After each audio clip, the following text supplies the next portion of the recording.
Guys, आप लोग NEET preparation के उस फेज में आ गए हो ना, जिस फेज में आने के बाद हर एक नीट एस्पिरेंट को अपने ऊपर डाउट होता है कि अभी 4 महीना बचा हुआ है, लास्ट का 4 महीना है, क्या मेरे से हो पाएगा, क्या कैसे होगा, सिलेबस कब तक कंप्लीट हो जाना चाहिए, कब से मुझे रिवीजन स्टार्ट कर देना चाहिए, मॉक टेस्ट में स्कोर क्यों नहीं बढ़ रहा है, किस तरीके से करे कि मेरा अच्छे से रिवीजन भी हो पाए एंड मेरा पूरा सिलेबस भी कंप्लीट हो जाए, इसलिए मिस्टेक को किस तरीके से कम किया जाए। अब लास्ट का 4 महीना बचा है तो नोट्स बनाने भी चाहिए या फिर पीडीएफ से काम चल जाएगा। इसके अलावा भी आपके बहुत सारे डाउट्स होंगे, आई नो। एंड सबसे बड़ी डाउट जो अपने ऊपर होती है लोगों को कि मेरे से होगा या नहीं होगा, या फिर मुझे एक और ड्रॉप ले लेना चाहिए, अब तो बहुत कम दिन बचा है, शायद मुझे ड्रॉप की तरफ ही जाना पड़ेगा। रुक जाओ गाइस, अभी भी 4 महीना बचा हुआ है। 4 महीना इज इक्वल टू 120 डेज। आप सोच सकते हो एक दिन में 24 घंटे होते, 24 घंटे में कितने सेकेंड्स होते, एक बार काउंट करके देखना। एंड हर एक मिनट को, हर एक सेकेंड को अगर आप अच्छे से यूटिलाइज करोगे ना, आई एम बिट श्योर कि आप नीट 2024 में एक बहुत ही जबरदस्त मार्क्स लाके आपका मेडिकल कॉलेज में एडमिशन हो जाएगा। तो इस वीडियो में मैं आपको एक कंप्लीट रोड मैप बताने वाली हूँ। आपको जनवरी से एटलीस्ट स्टार्ट कर देना होगा एंड इससे स्टिक हो जाना पड़ेगा अगर आप एक अच्छा मार्क्स लाना चाहते हो और नीट 2024 को क्रैक करना चाहते हो। तो my name is Shalini Raj and currently I am MBBS second year student at Mahatma Gandhi institute of medical sciences Sevagram. सबसे पहले बात करते हैं कि हमें स्टार्टिंग किस तरीके से करनी है। जो लोग भी अभी न्यू स्टार्ट करना चाहते होंगे उनके लिए ये स्पेशली वीडियो है। तो आपको सबसे पहले सिलेबस पे फोकस करना है कि आप सिलेबस को देखो एंड आप एक पेज लो एंड उस पेज के एक तरफ आप लिखो अपने वीक एरियाज एंड एक तरफ लिखो स्ट्रॉन्ग एरियाज।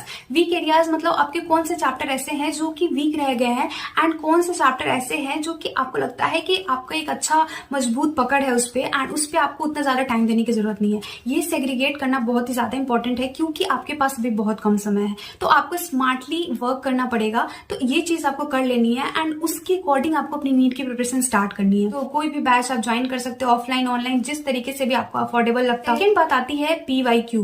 पीवाईक्यू पे आपको एक स्ट्रॉन्ग पकड़ बनाना पड़ेगा गाइस, क्योंकि 50 to 60% क्वेश्चंस हर साल रिपीट होते हैं, सेम टू सेम पीवाईक्यू की तरह ही आ जाते हैं।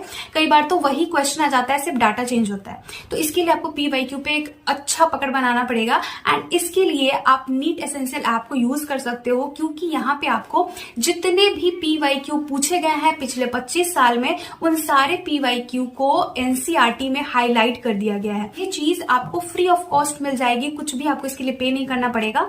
आपको नीट एसेंशियल ऐप डाउनलोड करना है एंड वहां पे आप जाओगे पीवाईक्यू वाले सेक्शन में, तो आपको हर एक चैप्टर में पिंक कलर से हाईलाइटेड दिखेगा वो लाइन जहां से पीवाईक्यू में क्वेश्चन आया हुआ है।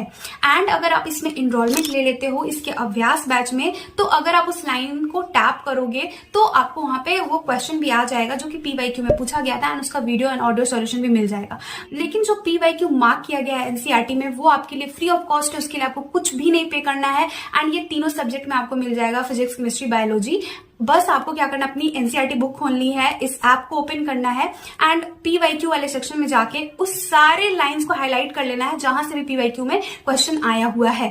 तो इससे क्या आपको हेल्प मिलेगी कि जो भी एनसीईआरटी की लाइन से क्वेश्चन आया हुआ है ना, उसके अगल बगल की जो लाइन होती है ऊपर नीचे की, वो बहुत ज्यादा इंपॉर्टेंट हो जाती है, क्योंकि वहां से आने के चांसेस बहुत ज्यादा बढ़ जाते हैं। तो आपको ये पता चल जाएगा कि ये लाइन से क्वेश्चन आया हुआ है, तो ही आप ध्यान दे पाओगे कि उसके अगल बगल में कौन से लाइंस हैं एंड उस पर आप एक अच्छा पकड़ बना पाओगे।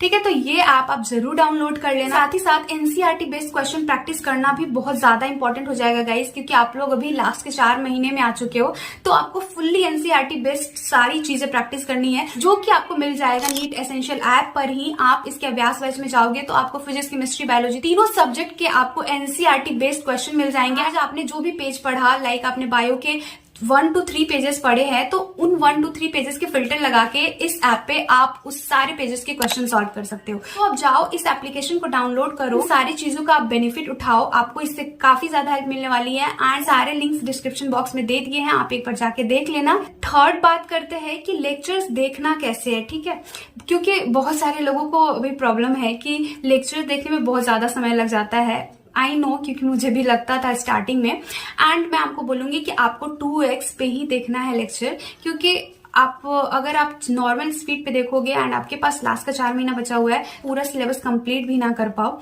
तो आई विल सजेस्ट कि आप 2x पे देखो। कई बार ऐसा होता है कि कुछ लोगों को 2x पे भी देखने के बावजूद भी बहुत ज्यादा समय लग जाता है। तो मैं बताती हूँ आपको क्या करना है इसके लिए।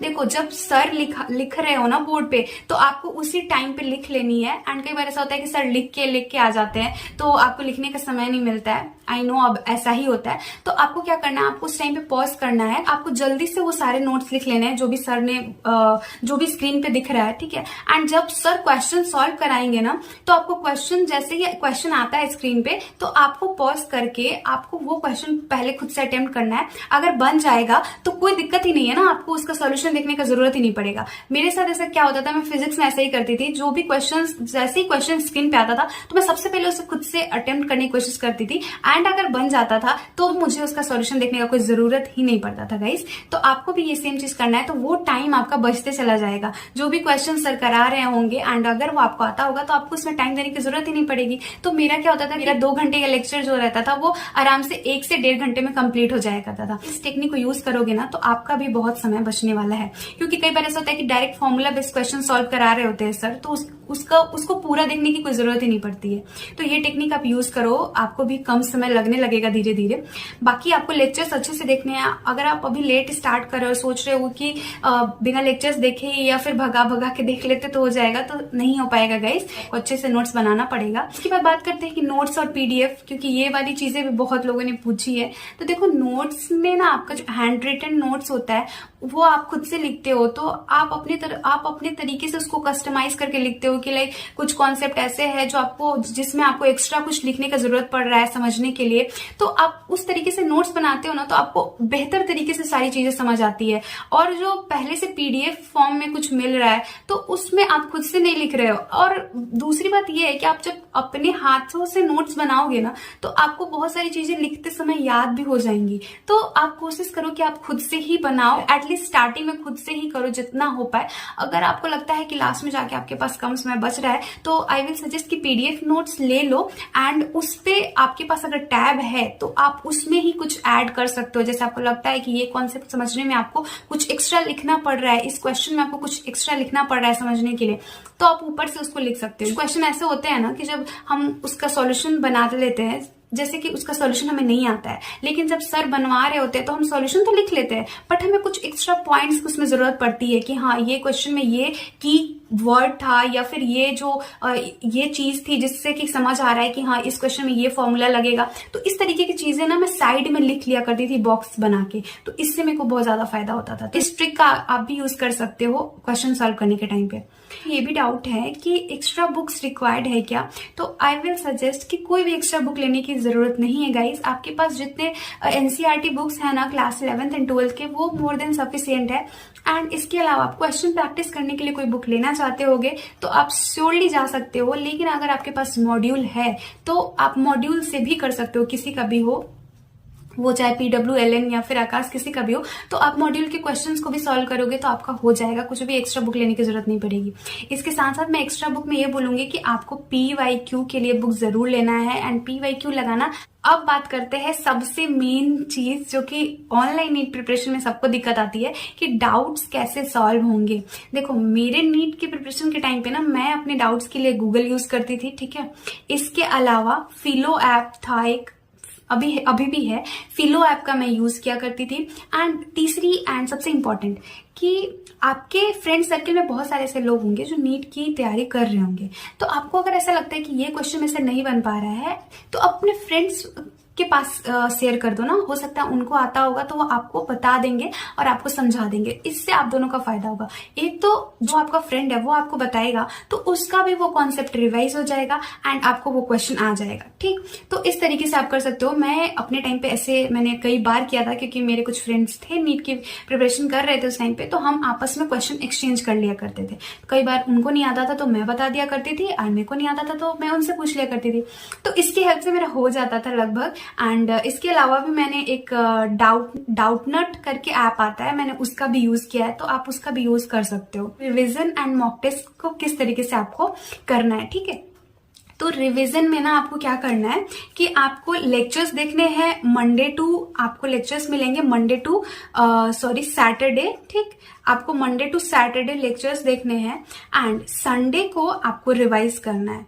जो भी आपने पढ़ा ना, ये एक वीक में आपने जो भी पढ़ा उन सारी चीजों को आपको संडे को रिवाइज करना है।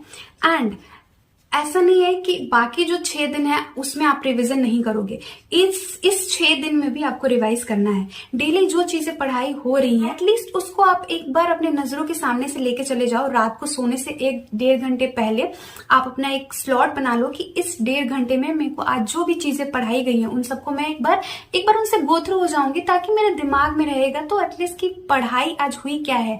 तो इस तरीके से आपको करनी है, क्योंकि आपके पास समय कम है। तो आप ऐसा नहीं सोच सकते कि पूरा पढ़ लेंगे और लास्ट में चलेंगे रिवीजन के लिए, क्योंकि बहुत लोग ऐसा करते हैं कि अभी तो सिर्फ पढ़ेंगे नोट्स बनाएंगे। मैंने भी किया था कि अभी तो बस पढ़ लेते हैं, बाद में चल के 1-1.5 महीना बाकी रहेगा तो रिवीजन कर लेंगे। और ऐसा होता है कि लास्ट तक हमारा सिलेबस ही कंप्लीट नहीं हुआ रहता है एंड रिवीजन तो रहने ही दो, पता नहीं कहाँ चला जाता है। तो इसलिए अभी से आप अपने नोट्स भी बनाओ प्रॉपर तरीके से एंड रात को सिर्फ आपको 1 घंटे निकालना है एंड उस जो भी आपको सिलेबस उस दिन कंप्लीट कराया गया आप उसको बस उससे आपको गो थ्रू हो जाना है। एंड संडे को आपको प्रॉपर रिवीजन करना है। मान लो आपको संडे को आपका मॉक टेस्ट आ गया, ठीक है, तो आप मॉक टेस्ट दे दो। मॉक टेस्ट में कितना समय लगेगा, मानते हैं 3 घंटे 20 मिनट आपको मॉक टेस्ट देने में लगेगा। उसके अलावा 2 घंटे आपको उसको एनालाइज करने में लगेगा। मैक्स टू मैक्स आपको मान लो 6 घंटे लगे। बाकी का जो 4-5 घंटा बच रहा है आपको कम से कम 10 से 12 घंटे तो पढ़ने ही पड़ेंगे। अगर आप सोच रहे हो कि इससे कम में हो जाएगा तो मैं आपको ऑनेस्टली बता देती हूँ, नहीं होने वाला है। इससे ऊपर जा सकता है बट इससे नीचे नहीं आ सकता है। तो आप इसको 12 को 14 कर सकते हो, बट 14 को आप 8-7 घंटे पर नहीं लेके जा सकते। तो बाकी का जो भी समय बचेगा संडे को आपको उस पूरे टाइम को आपको रिविजन में देना है। पूरा मोटा मोटी यही सारी चीजें आपको पूरे 4 महीने में फॉलो करना है, स्टार्टिंग फ्रॉम जनवरी। एंड अगर आप चाहते हो कि मैं एक पूरा मंथ वाइज आपके लिए प्लान बना के दूं, क्योंकि मुझे ऐसा लग रहा है कि बहुत सारे लोग मुझसे ये पूछ रहे हैं, आपके लिए काफी ज्यादा हेल्पफुल हो भी सकती है। तो अगर आप कहोगे तो मैं पूरा मंथ वाइज प्लान बना के दूंगी कि लाइक आपको जनवरी मंथ में कौन से चैप्टर को कंप्लीट कर लेना है, फरवरी में आपको कौन से चैप्टर को कंप्लीट करना है एंड कब से आपको रिविजन स्टार्ट कर देनी चाहिए। तो ये पूरा एक मैं प्लान बना दूंगी आपके लिए। आप नीचे कमेंट सेक्शन में जरूर बताना मुझे कि आपको चाहिए या नहीं चाहिए। एंड जो भी चीजें मैंने अभी बताई है ना गाइस, आपको इसको अगर आप नीट 2024 को ऑनेस्टली दिल से चाहते हो क्रैक करना तो आपको इस प्लान से स्टिक रहना पड़ेगा। एंड जो भी चीजें मैंने आपको बताई आपको इन सारी चीजों को ऑनेस्टली सिंसियरली फॉलो करना पड़ेगा, नहीं तो नहीं होने वाला है सिलेक्शन, टू बी ऑनेस्ट। क्योंकि झूठ बोलने वाली कोई चीजें नहीं है। मतलब अगर आप नहीं करोगे मेहनत एंड सही तरीके से नहीं सब कुछ करोगे तो नहीं होगा सिलेक्शन। क्योंकि बहुत सारे बच्चे हैं जो आपसे कई गुना ज्यादा पढ़ रहे हैं और आपको उनके बराबर में आना है या उनसे आगे निकलना है तो आपको उनसे ज्यादा मेहनत करनी पड़ेगी, आपको एक्स्ट्रा एफर्ट्स लगाने पड़ेंगे, ठीक है। So wish you all the best. अच्छे से इन सब चीजों को फॉलो करो एंड कुछ भी लगे ना तो नीचे कॉमेंट सेक्शन में जरूर पूछना। I am there for you and मिलते हैं नेक्स्ट वीडियो में। Thank you so much for watching this video and अच्छा लगा तो प्लीज सब्सक्राइब भी कर ले।